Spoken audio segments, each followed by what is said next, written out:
The courthouse in Travis County smelled of lemon polish and damp stone, a place where every sound seemed to echo longer than it should.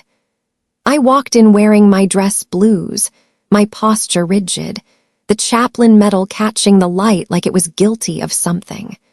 Soldiers once called me shepherd in the desert, but here in this courtroom I was nothing more than a daughter on trial.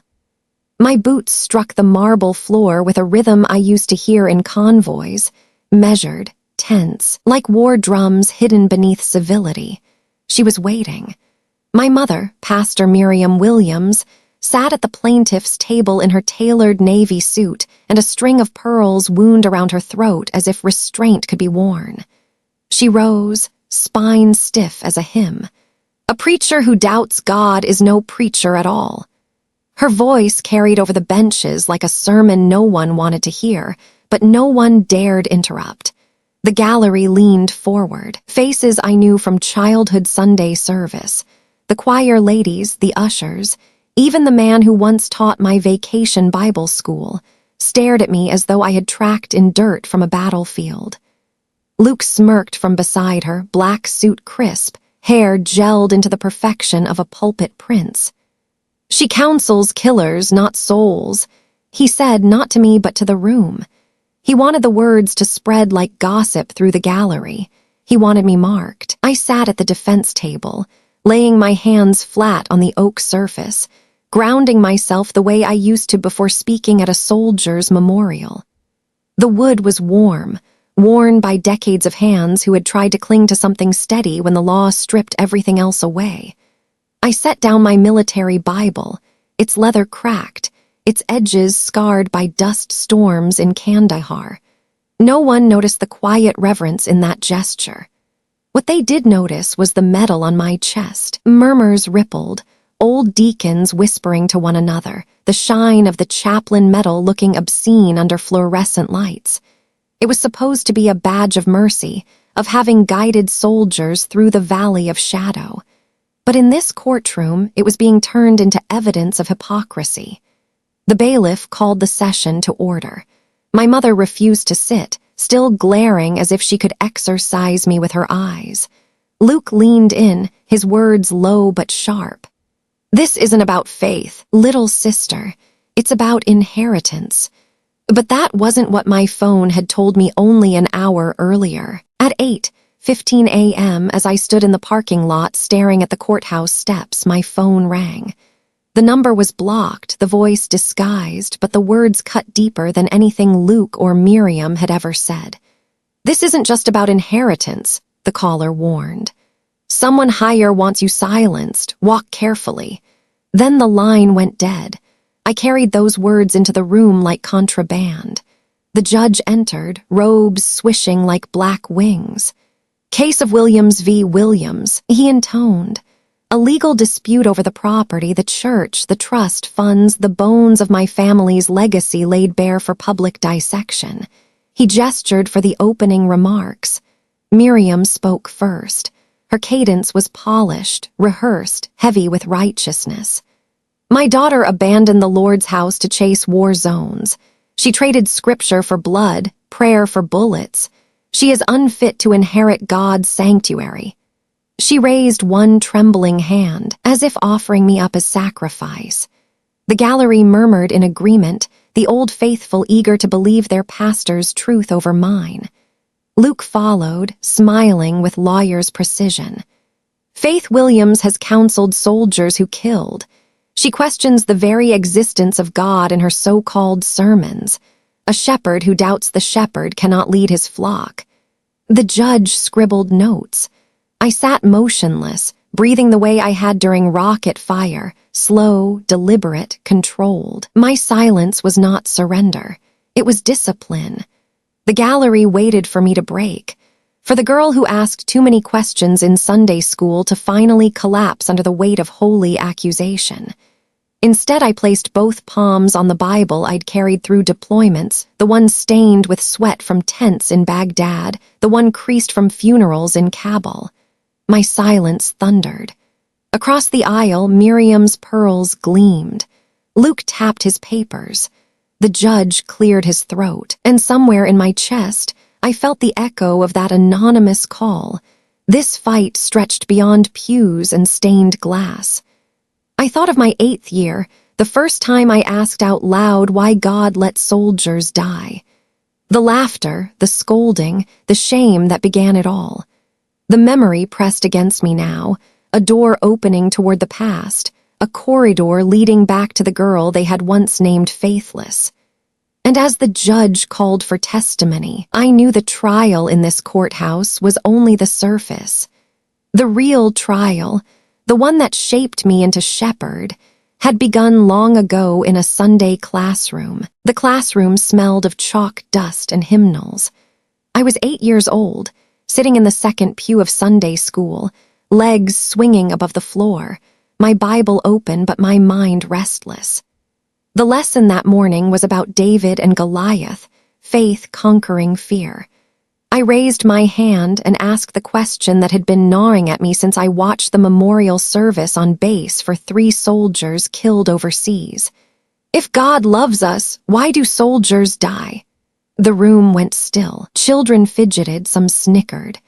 My teacher blinked twice as if my words were blasphemy spoken by a child too young to know better. Then the laughter broke loose. Giggles, whispers, faithless faith. I watched my mother's shadow fill the doorway. She didn't smile. Her lips were pressed tight, eyes sharp as glass. That night she scolded me until my cheeks burned. Never ask that again. Questions like that weaken the flock. Luke, already 11 and already rehearsing his sermons, smirked from across the dinner table. You just like to hear yourself talk. Father stayed silent, cutting into his roast beef as if my question were too trivial for acknowledgement. That silence was worse than any reprimand. It was Grandpa Samuel who found me later, sitting on the porch steps with my knees pulled up. He lowered himself beside me, his joints stiff from years of kneeling on hard wood floors as a pastor. His voice was low, steady. Questions are how faith breathes, little one. Don't let anyone tell you otherwise. He called me Little Ghost that night, the name only he used because he said I had a way of seeing things others pretended weren't there. From that moment, a secret bond grew. When no one else would answer my questions, Grandpa would. Why are there so many churches if there's one God? Why do we pray for healing if people still die? He never gave easy answers. He just nodded and said, "Faith isn't fragile, Faith. It can stand up to your questions." But to the rest of the family, my curiosity was rebellion.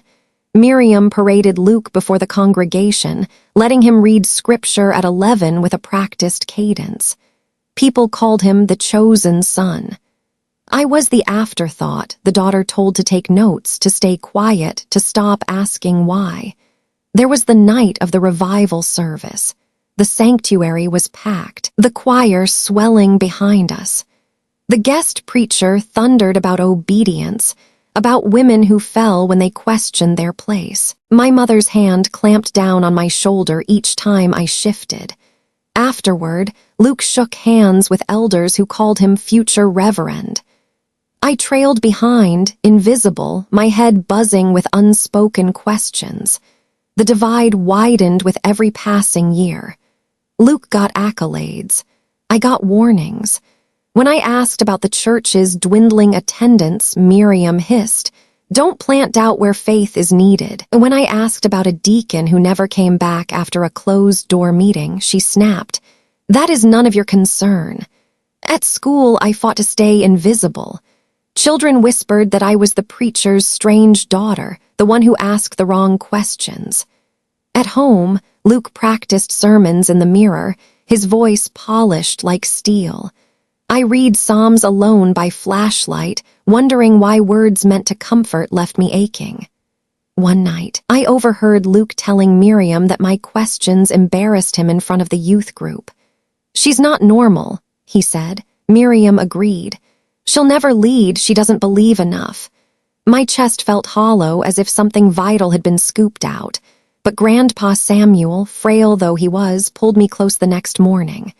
"They call you faithless, but I see a shepherd's heart, A shepherd asks where the flock is wandering. That's what you're doing. He squeezed my hand. His voice trembled but carried weight. Never let their silence turn you into stone. That secret encouragement kept me alive through years of ridicule. Yet every insult from Luke, every cold glance from Miriam deepened the fracture. Faithless child, doubter, trouble, those names clung to me like burrs. I carried them back to school, back to pews, back to my room where I stared at the ceiling and wondered why God seemed to answer everyone else's prayers but mine. The more they called me faithless, the more I doubted if I belonged to them at all. And then came the scandal. I was 14 when the church would tremble under accusations that would scar us forever. It began with whispers of money gone missing, whispers that forced me into a silence I did not choose. The questioning child would soon learn the cost of truth. I was 14 when the whispers began. The sanctuary that once held 300 voices now echoed with half-empty pews, the organ's hymnals bouncing off silence. After Sunday service, deacons lingered in the parking lot with folded arms, muttering about numbers that didn't add up.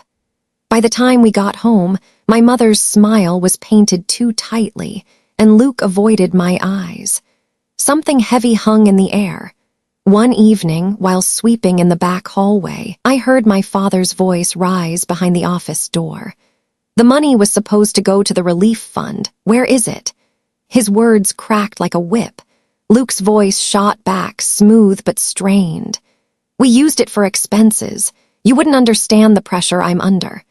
I froze, the broom handle pressing against my palm. Relief fund. That was the jar I'd seen during Sunday offerings, marked for military families in need. Faces of widows and children flickered in my mind. Miriam caught me listening. The door slammed open and her grip clamped on my wrist. "Silence is loyalty to God," she hissed, dragging me away from the door. Her eyes burned with warning. "You will not repeat what you heard, do you understand?" I nodded, throat tight. But that night, lying awake, I could still hear the fight reverberating through the walls. My father demanding accountability, Luke deflecting, Miriam insisting on silence. I wondered if this was what faith was, burying questions until truth suffocated. The congregation started to notice. One by one, families stopped coming. The choir shrank. Offerings dwindled. The once thriving church looked brittle as though its bones were showing through. And each week Luke stood at the pulpit, preaching with an even brighter smile, his voice rising like nothing was wrong. One Sunday, I watched an usher pass the offering plate and slip out the side door before the sermon ended. He never came back. Rumors swirled that he had confronted Luke and been told to leave. Miriam dismissed it as gossip. "The devil thrives on lies," she said, but the tremor in her voice betrayed her fear. At school, classmates whispered about the scandal church.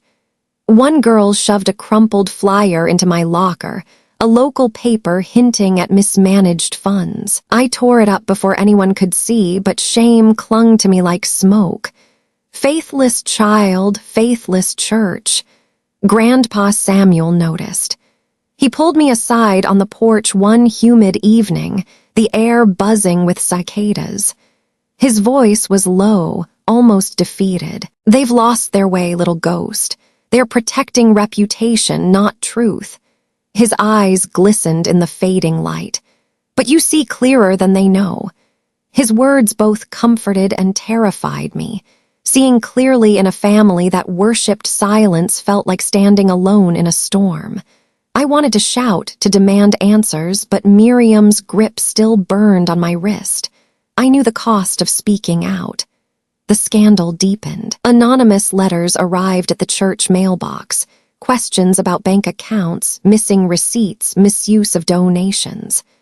I found one crumpled in the trash, the handwriting jagged with anger. "Where is the money meant for our soldiers' families?" I tucked it into my Bible, unable to throw it away. One night, Luke came home late, his collar undone, his face pale. I overheard him muttering to Miriam, "If this gets out, it's finished. We'll lose everything." Miriam pressed a hand to his cheek, whispering, "We just need to hold steady. Faith requires silence." That phrase, "faith requires silence," echoed louder than any hymn. It became the family's shield and my prison. Each time I opened my mouth, Miriam's glare shut it again. Each time I wanted to speak the truth, fear wrapped tighter around my throat. By winter, the church was a shell of what it had been. Empty pews, peeling paint, whispers that clung like mildew. My father walked through the halls with shoulders slumped as though the building itself accused him. I caught him once, late at night, staring at the empty offering plates stacked in the sacristy. His hands trembled as he set them down.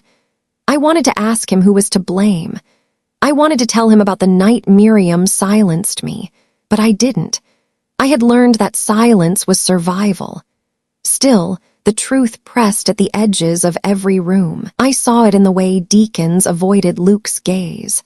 I heard it in the whispered prayers of the few congregants who remained, and I carried it inside me like a stone I could not drop. That stone would weigh heavier with time, shaping me into someone who knew the cost of questions and the deeper cost of silence. And as the last of the congregation drifted away, my own path began to take shape. I would not be silenced forever. The choice to break free came 4 years later, when I traded pews for parade grounds and enlisted in the army. By the time I turned 18, the church's pews were more empty than full, and the silence inside our house was thicker than any hymn. The scandal had not disappeared, only gone underground, like mold growing in the walls. I knew if I stayed, I would be swallowed by it. So I packed my duffel at dawn and drove to the recruiting station 2 towns over. The recruiter looked at me like he had seen a ghost walk in wearing plain jeans and a hand-me-down jacket. "You sure about chaplain candidate?" he asked, flipping through the forms. Most teenagers wanted infantry, mechanics, something with fire and motion. I wanted scripture in the foxhole, words on the battlefield. I wanted to prove that my questions weren't weakness, they were armor. When I signed the line, my hands didn't shake. For the first time, silence didn't feel like survival. It felt like choice. Fort Jackson was heat, dust, and cadence. Rows of boots slamming pavement at 5 a.m., drill sergeants barking until your throat went dry just from listening. Chaplain school was different from the other pipelines. We were expected to carry faith on our shoulders while we learned to march with the rest. But the ridicule found me quickly. "Pretty girl preacher won't last a week," one candidate said loud enough for the whole platoon to hear. Another added, "She'll cry before the first ruck march." I didn't cry. I prayed under my breath and kept walking. The same questions I asked at 8 came back, sharper now. Why does God let soldiers die? Why does he put me here, among men who doubt me more than any battlefield might? Each mile I ran, I imagined Luke's smirk, Miriam's pearls, the whispers of faithless child. Each mile I erased them. The turning point came during a field exercise. A storm had rolled in, thunder hammering the horizon, rain drowning the campfires. One candidate froze, panic attack in the mud, gasping for air. The others shouted at him to get up, to stop being weak. I knelt beside him, pressed my palm to his shoulder, and spoke low. "Breathe with me, in, out, hold." His chest steadied. The drill sergeant who had been ready to throw him out watched instead as the soldier stood again, trembling but standing. That night, word spread. Shepherd, they called me, not as an insult, but as a name earned. The nickname followed me from barracks to chapel, whispered first in jest, then in respect. Some began to seek me out quietly in the evenings. A private with trembling hands asked me to pray before his call home. Another left a folded note on my bunk. "How do you know God listens?" I didn't give easy answers. I only promised to listen back. Letters I sent home went unanswered. I wrote to Miriam about my training, about the soldier who stood because someone believed in him. I wrote to Luke about the honor of carrying scripture into a place most feared. No reply ever came. The silence from home was louder than the shouting sergeants. Months turned to a year. My uniform grew heavy with sweat stains and discipline. The cadence of marching became a heartbeat. When graduation came, I stood straighter than I ever had in church. The chaplain insignia gleamed against my chest. It wasn't applause I heard when they pinned it on me. It was the echo of all the voices that said I'd never make it, finally drowned out. Deployment orders came soon after. Iraq. Desert winds instead of southern humidity, dust storms instead of revival tents. I boarded the plane with a Bible worn thin and a name that finally felt like mine. Shepherd. The engines roared. A soldier beside me leaned close, nervous, and asked, "Chaplain, do you think God cares what happens out there?" I met his eyes and told him the truth. "I don't know all his answers, but I'll be with you when you ask." His shoulders eased. Mine squared. As the ground fell away beneath us, I thought of Grandpa Samuel's words. "Questions are how faith breathes." I whispered them like a prayer, even as fear curled in my stomach. Because ahead of me lay war, and in war, I would learn what kind of shepherd I truly was. And in that desert, under fire, the nickname would be tested in ways no training ground could prepare me for. The desert did not welcome us. Iraq was a furnace, its air thick with dust that clung to skin and scripture alike. I carried my Bible in a waterproof pouch, but even its pages curled under the heat. Convoys roared out each dawn, Humvees grinding across broken roads, and I rode with them, not with a rifle, but with words. Soldiers joked that prayers weighed less than bullets. I told them prayers carried what bullets could not. The first attack came before I had even memorized the outpost layout. Mortar rounds slammed into the perimeter, the air splitting open with thunder and sand. Alarms blared. Men dove for cover. I ran toward the nearest bunker, arms shielding my head, heart hammering in my throat. In that chaos, a private screamed. Shrapnel had torn his leg. Medics rushed, but I dropped beside him, pressing my palm to his chest as his breath came ragged. "Stay with me," I whispered. He begged me to pray. So I did, my voice rising above the concussion of explosions. Not a polished sermon, but raw words. "You are not alone, you are not forgotten." When the barrage ended, the outpost reeked of smoke and fear. The privates survived. That night, soldiers I barely knew asked me to pray with them before they slept, as if my whispered words could fortify the thin walls of their tents. That was when the nickname hardened into truth. Shepherd in the fire. Days blurred into weeks. Dust storms painted the horizon orange. Nights were broken by the crack of rifles beyond the wire. I learned to pray in fragments, between blasts, between medics' calls for bandages, between carrying stretchers through the sand. I saw the same eyes I'd once seen in Sunday school, wide and searching, but now they belonged to men gripping rifles, asking if God still listened out here. One evening, after a convoy returned torn apart by an ambush, I stood in the dim glow of lanterns, surrounded by soldiers streaked with blood and ash. 23 had walked in, 23 walked out alive, barely. They said it was luck. They said it was training. But they also said it was the calm voice on the radio that kept them steady while chaos ripped around them. I hadn't realized until later they meant mine. Afghanistan came next. Kabul was sharper, the danger constant. It was there during a siege that stretched through the night. That shepherd became something more than a nickname. The enemy pinned us down for 8 hours, rounds snapping against stone, explosions tearing through the compound. 11 soldiers were confirmed dead by dawn, but dozens more lived because someone kept shouting prayers through the dust, because someone reminded them that their breath still mattered. I prayed until my voice cracked, until my throat felt lined with sand. I held dying men's hands as they slipped away, and I spoke words I wasn't sure I believed. "Peace will find you. You are going home."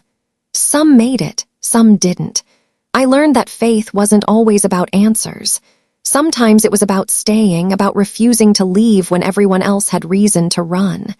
When the siege finally broke, soldiers started calling me guardian angel. It was half a joke, half an oath. They pressed the name into my memory harder than any hymn. The army pressed a medal into my hands soon after, the Chaplain Medal, recognition for guiding a unit through the valley of shadow. But even as the ribbon draped across my chest, I felt the weight of irony. To the military, I was shepherd, the chaplain who stood when mortars fell, the angel who prayed in fire. To my family back in Texas, I was still the faithless daughter who asked too many questions. The medal would never change that. On the transport flight back to base, a young corporal leaned toward me, his eyes hollow. "Chaplain, do you really believe all those prayers mattered?" I hesitated before answering. "I believe they kept us human, and sometimes that's enough." He nodded, tears sliding silently down his face. The engines hummed, the desert stretched below, and I knew the war was far from over.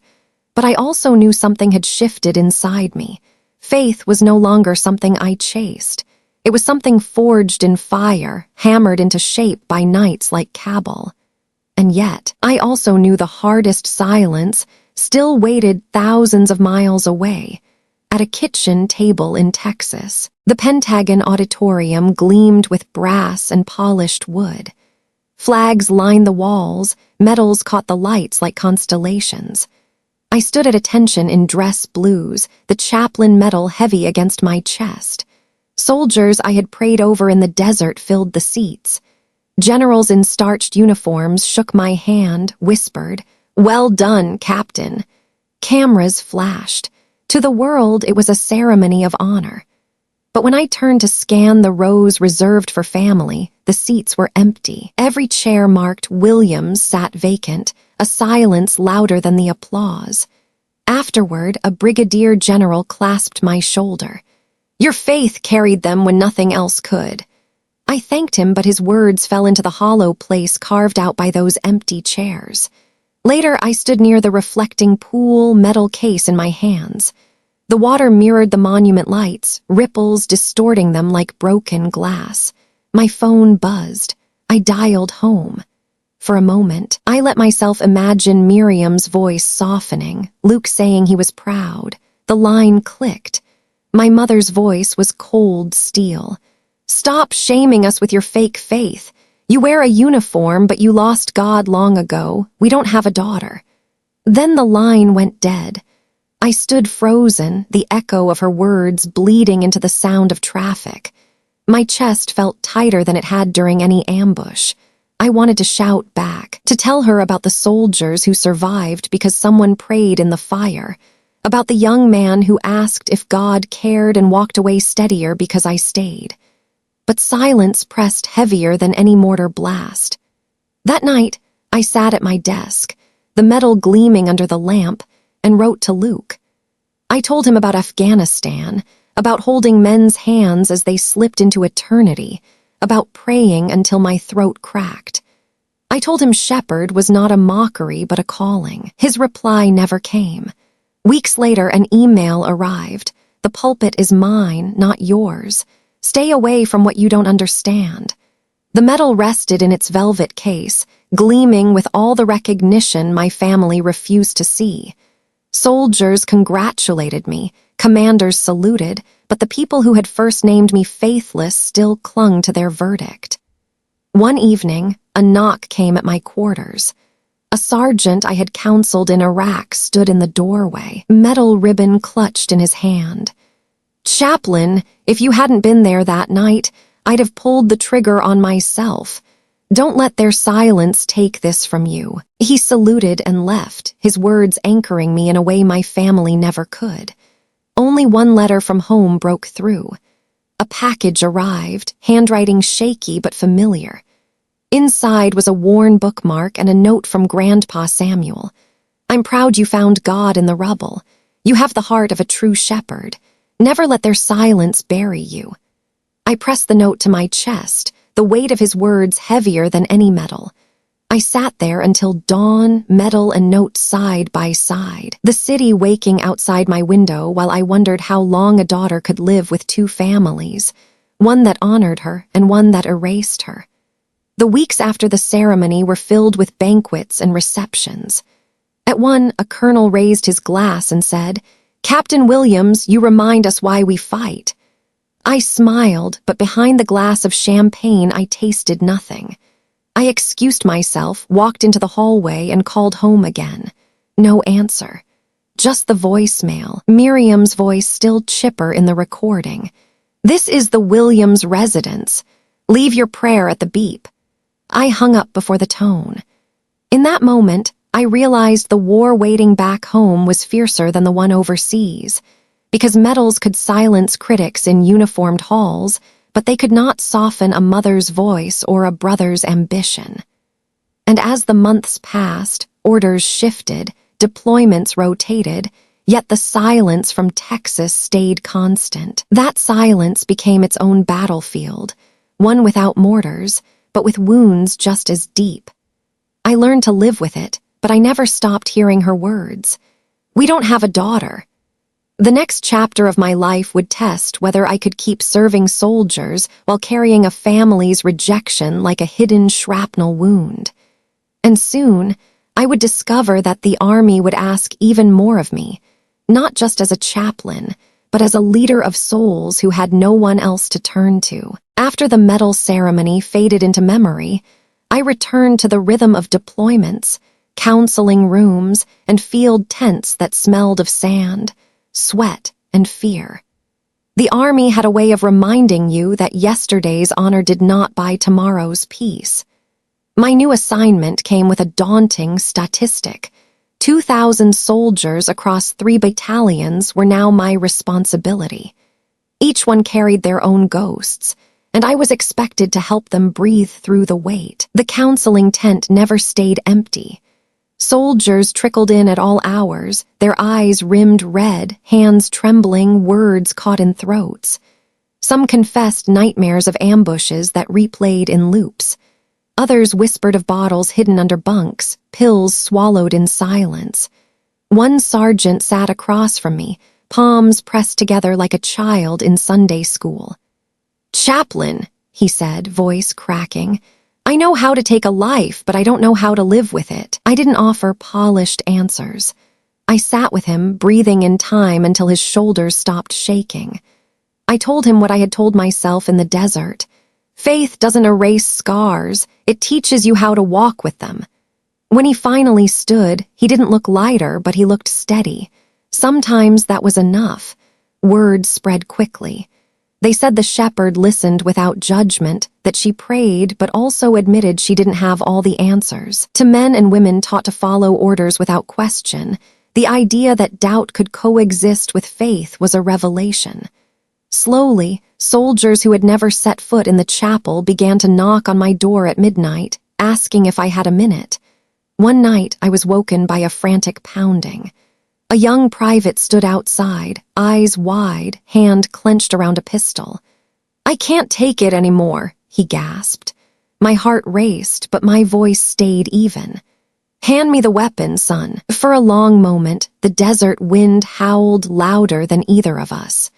Then his fingers loosened, and the pistol dropped into my palm. He collapsed against me, sobbing. Later, he wrote me a note on lined paper.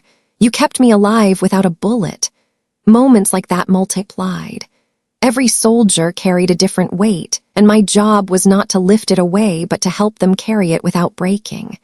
It was exhausting, but it was also the closest thing to family I had. When the Army recognized me as the youngest interfaith chaplain leader in its history, I stood before a sea of uniforms from every creed: Protestant, Catholic, Jewish, Muslim, even those who claimed no faith at all.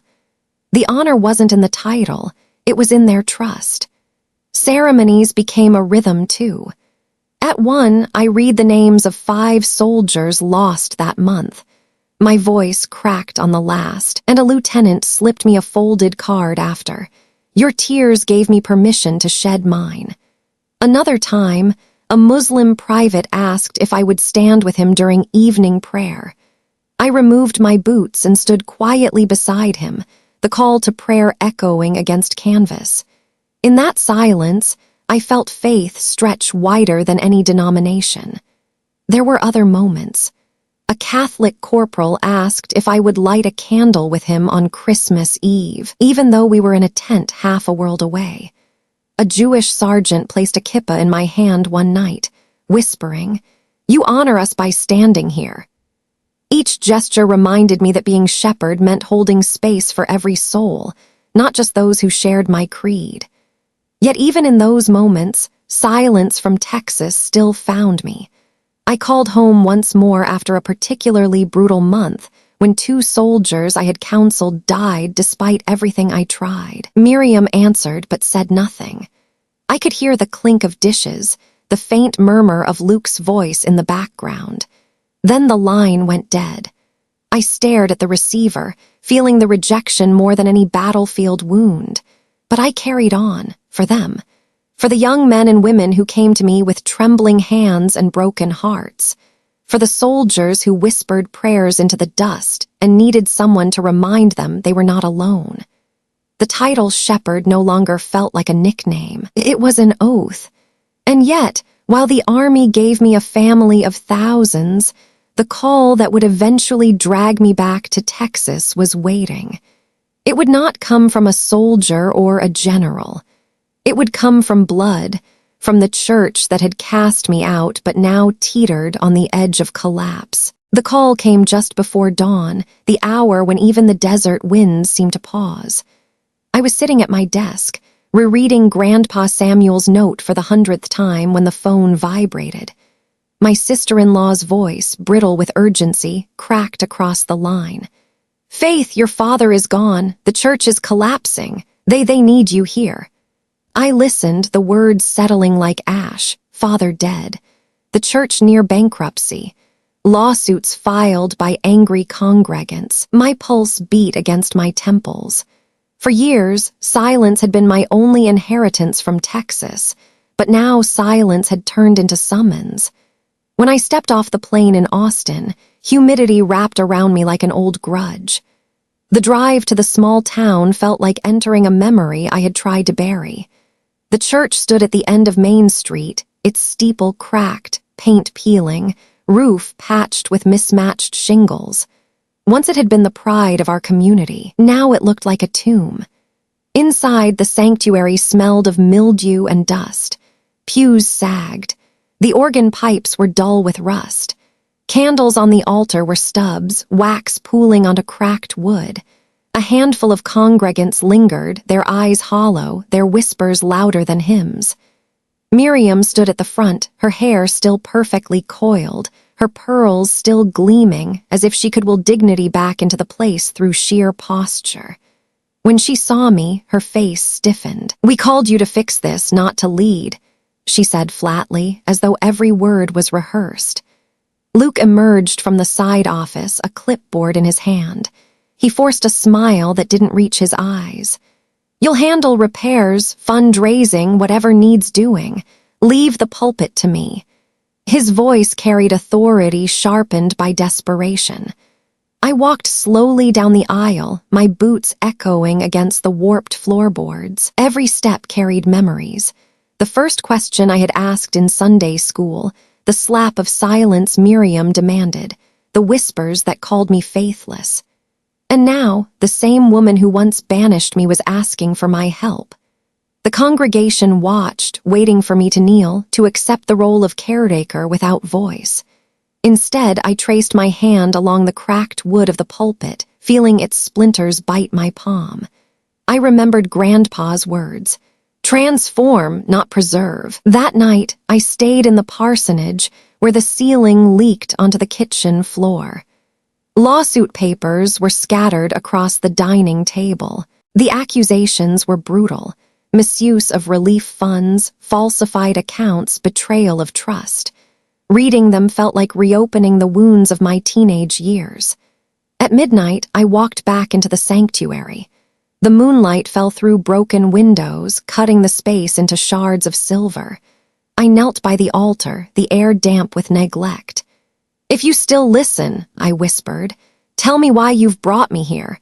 Tell me how to heal a house that never wanted me." No answer came, only the groan of the rafters and the rustle of a rat scurrying across the pews. Yet I felt a resolve settle.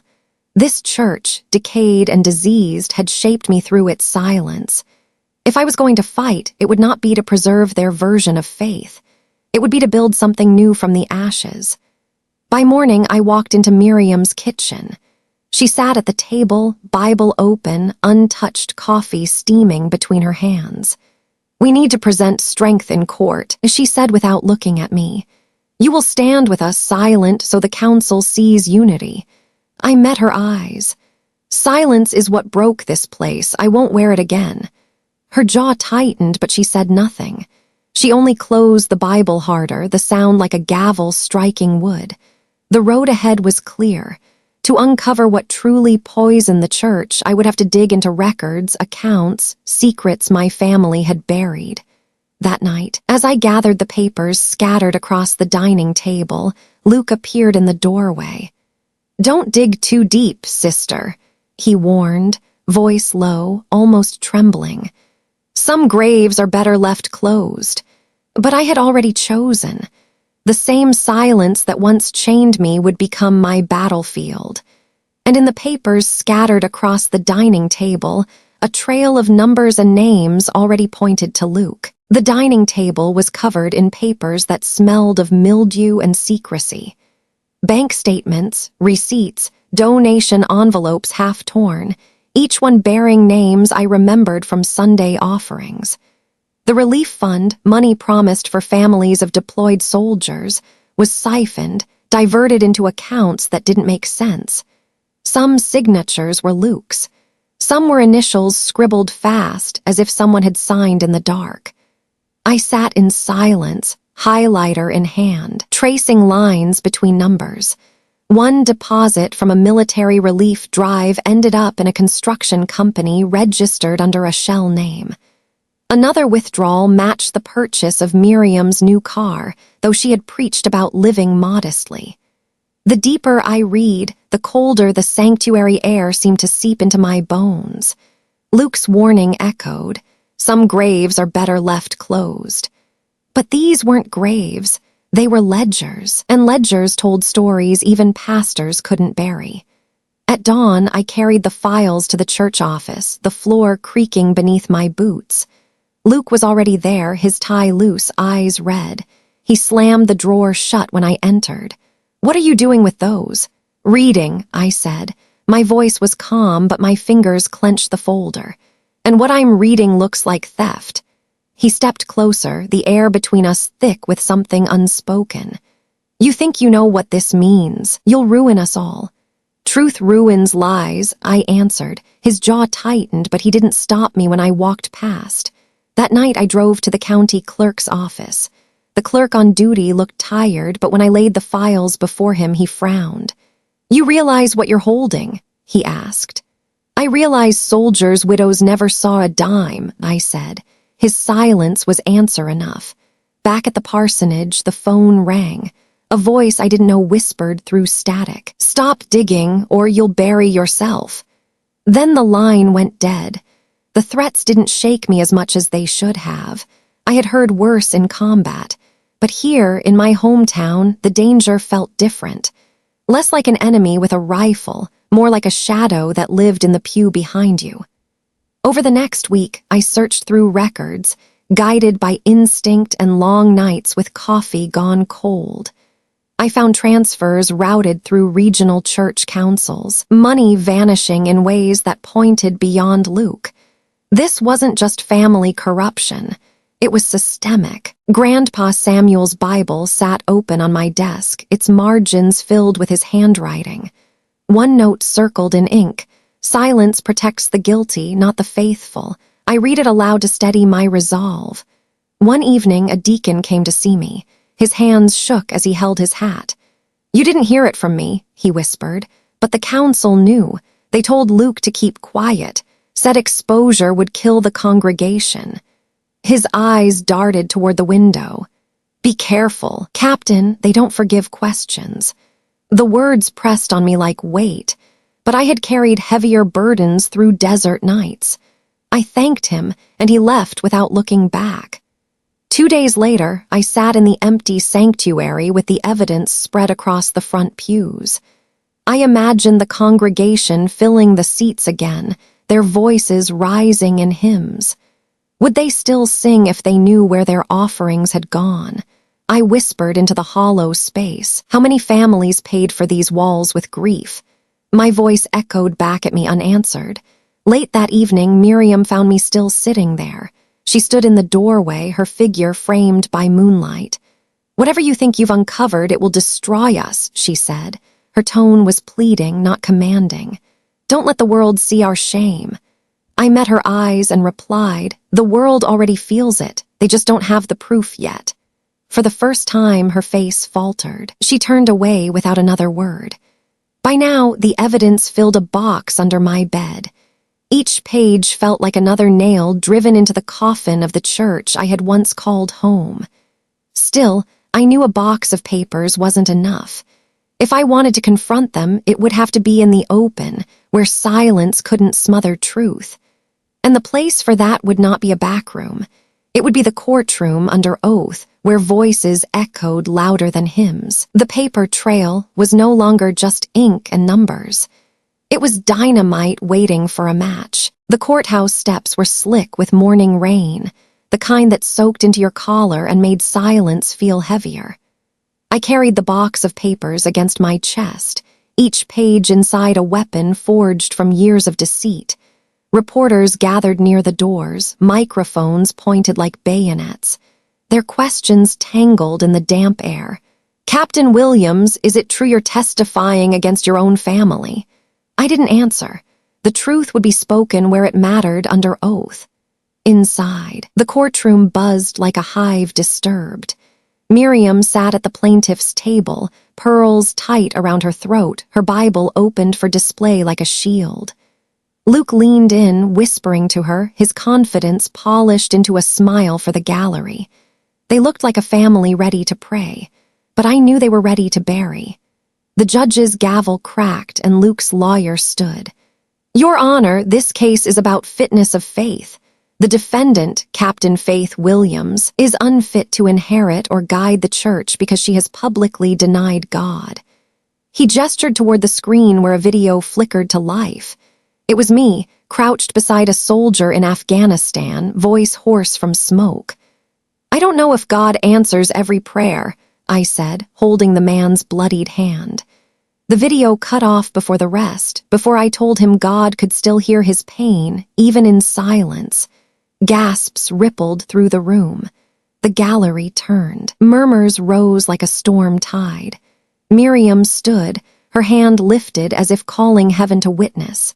"You see, a shepherd who doubts the shepherd cannot lead his flock." Her voice cracked just enough to sound like grief instead of ambition. The prosecution called witnesses.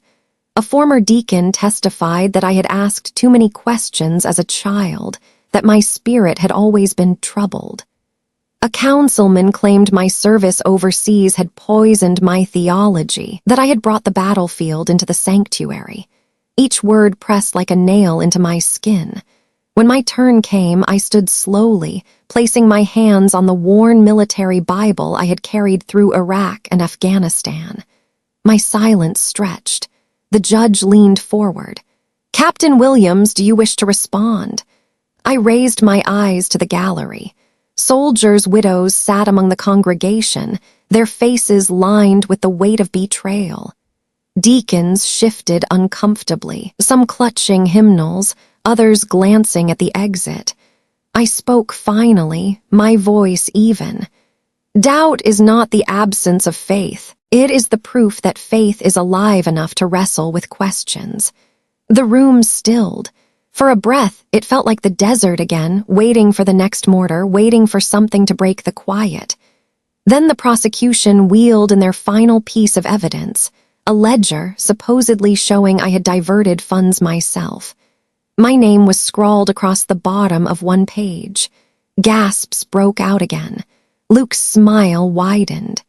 Even the prodigal steals, he whispered loud enough for the front rows to hear.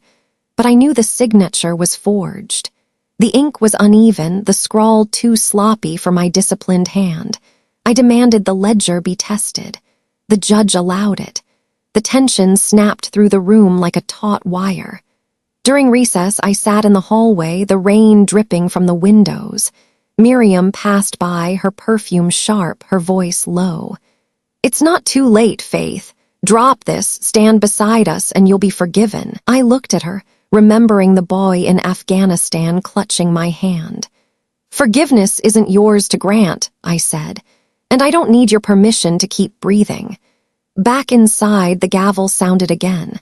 The judge announced that the ledger's authenticity would be investigated further. The prosecution's case trembled, but it wasn't broken. The trial would continue. As the crowd spilled into the parking lot, a reporter shouted, "Captain, is your family trying to silence you?" I held the box of papers tighter. "My family's silence has always spoken louder than their words," I answered and walked past the flashing cameras. That night, alone in the parsonage, I spread the papers across the kitchen table. Rain tapped the windows like a metronome. I rehearsed the next day's testimony aloud, my voice firm, then faltering, then firm again. At one point, I slammed my fist onto the table and said to the empty room, "They will not bury me in their lies." The sound startled even me, echoing through the dark halls like a vow. The storm had only begun, and I knew that the next witness to speak could either bury me for good or tear the roof off every lie built over the years. The second day of trial dawned gray, the courthouse lit by pale light that made the columns look like gravestones. I walked inside carrying the same box of papers, though now it felt heavier, as if each page had absorbed the tension from the day before. The gallery was full again, congregants, reporters, strangers who wanted to see a daughter dragged through the mud. Luke sat at the plaintiff's table, polished and smiling. Miriam clutched her Bible, lips moving in silent prayers, or perhaps curses. The prosecution began with their ledger again, insisting on its truth, but the judge interrupted. "The handwriting analysis submitted this morning shows inconsistencies. The signature attributed to Captain Williams is most likely forged." A murmur swept the room. Luke's jaw tightened. Miriam's knuckles whitened on the Bible. "Then let us call our next witness," the lawyer said quickly, voice clipped. "One who served under Captain Williams and will show the court she is unfit to lead." The doors opened, and a man in uniform stepped in. For a breath, I thought betrayal had come for me. But when I recognized Colonel Ramirez, my chest unclenched. He strode forward, medals shining, his voice steady.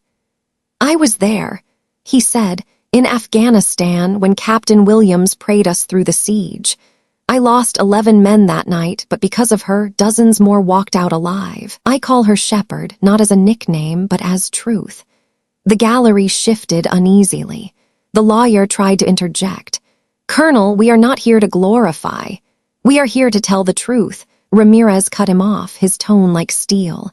"And the truth is she saved more souls than most preachers ever will." His testimony cracked the courtroom wide open. More soldiers entered, faces from Iraq, Afghanistan, places where dust clung to skin and prayers clung to survival. A sergeant I remembered from that midnight knock stepped up. "I almost put a bullet in my head. She took the gun from me. I'm alive because she stayed." His voice trembled, but his words struck harder than any gavel. Then came others.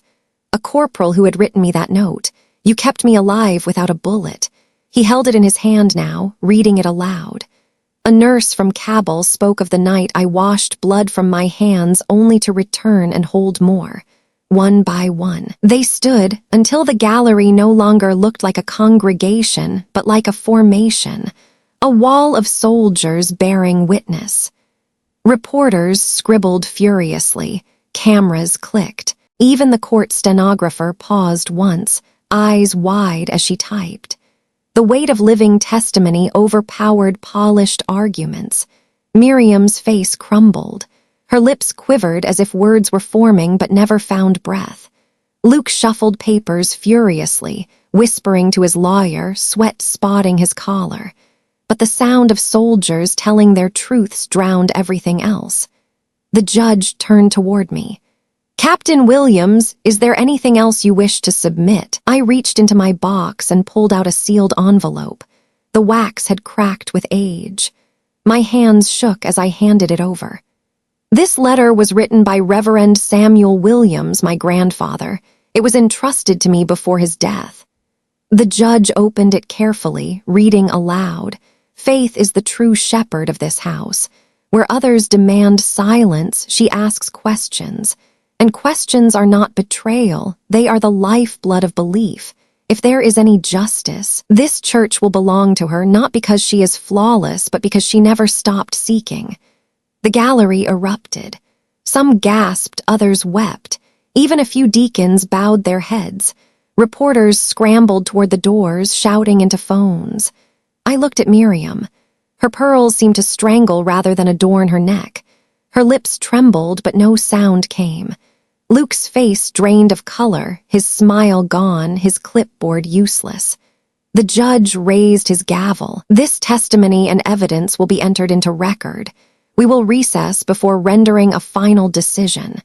As people spilled out into the rain-soaked streets, soldiers clustered around me, their presence a shield. One of them, a young lieutenant, touched the Chaplain Medal on my chest and said, "They called you faithless." But today they learned what faith really means. Outside, a reporter thrust a microphone forward. "Captain Williams, do you feel vindicated?" I met his gaze and answered simply, "The truth vindicates itself." Another asked, "What will you do if the verdict doesn't fall in your favor?" I paused, rain dripping from my cap, and said, "Then I will keep building what's right, verdict or not." The words seemed to ripple through the crowd, softening even the most skeptical faces. As I walked away, an elderly congregant reached out, clutching my sleeve. "Your grandfather baptized me when I was a boy," he whispered. "Tonight, I believe he is smiling." His eyes watered as he let go, and for the first time, I felt the weight of the community shifting. I exhaled, the first full breath in years. The truth was no longer buried, but I knew the verdict had yet to be delivered, and battles do not end just because the tide turns. The final word, the final transformation, still waited beyond the gavel. The third morning of trial dawned brighter than the two before. Sunlight broke through the rain clouds, streaking the courthouse columns in pale gold. When I walked inside, the gallery was already packed.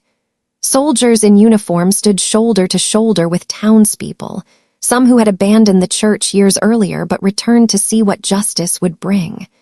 The murmurs stilled when the judge entered, robe flowing like a tide of black.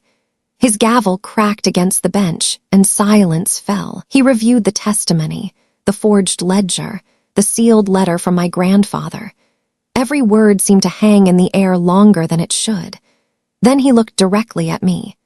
"Captain Faith Williams, the evidence shows you have been wrongly accused and that funds were misused by others who claimed righteousness.